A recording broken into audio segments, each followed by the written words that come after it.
Tonight, a 10 on your side investigation into a lawsuit that's got the legal community scratching its heads, in a manner of speaking. Well, a judge has ruled the Chesapeake Airport Authority has damaged a home, even though the property values actually doubled after the damage was already done. And it could cost taxpayers about $500,000. And 10 on your side's Andy Fox checked out this story. Andy, we're all asking what's going on. Well, that's what the Chesapeake Regional Airport is trying to figure out, too. They can't believe they lost this lawsuit. The folks at the once sleepy little airstrip are now on the losing side of an eminent domain case that has caught the entire legal community by surprise.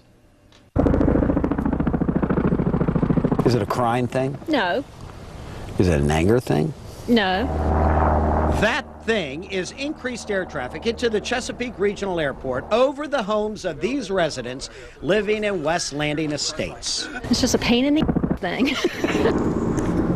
Going right over, I can hear it. During 10 on your side's interview, we could hear a military helicopter approaching over John Kolakowski's home. The search and rescue one is the one that really shakes the house. My glasses would jump up and down on my nose when they fly over. Come on. Really? So help me, honest to God. In an extraordinary legal win, George Osipov successfully sued the Chesapeake Airport Authority, claiming his property was damaged due to increased air traffic, even though his property increased in value during the 5 years he owned it by 111%.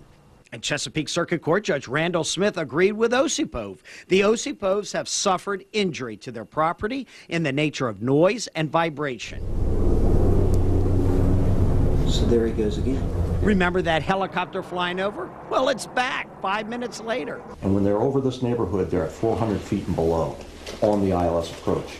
The ILS approach began the feud between neighbor and airport. The neighbors moved in after the airport was built, but before the airport installed an instrument landing system called an ILS in 2003. ILS allows airplanes to land any time of day in bad weather, and it changed the volume and nature of air traffic right over their homes. It's like a highway in the sky.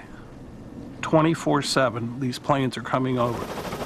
Pilots practice ILS landings at Chesapeake to stay current in their instrument certifications. Chopper 10 is now using the ILS. It tells pilot John Massey where the center of the runway is, and it guides Massey to the runway. As we flew this approach, as we passed over those homes on the approach end of that runway, we passed above those houses between 300 and 350 feet. There it is! 5 minutes later, that helicopter's making a fourth pass. The airport is appealing the decision, but airport manager Joe Love agreed to visit the neighborhood with 10 on your side.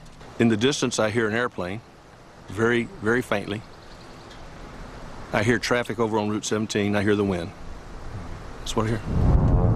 Love claims the airport has only a small amount of air traffic. We asked him about that helicopter on the ILS approach, which, by the way, is now making a fifth pass. I'm not saying it doesn't happen. I'm not saying that occasionally you don't have a helicopter fly over the home. I say it's not typical. The neighbors say it is typical, and Love admits he's taken complaints and he's called the pilots before. We've done that many times. As long as we know that somebody's being bothered. If they don't call us, then we're not aware of the problem. Remember that helicopter? Now making the sixth and final pass in just 17 minutes. Where does the plane usually fly over? In fairness to the airport, 10 on your side spent 4 hours in the neighborhood at night with a decibel meter, and no planes ever flew over. LabCorp picks up lab samples almost nightly, but the night we were out there, the pilot did not use the ILS approach and did not fly over the neighborhood. Eminent domain attorney Joe Waldo represents the neighbors. Isn't it only fair that if they're putting that airport and the burden of that airport on the back of 13 homeowners, that they pay what's fair?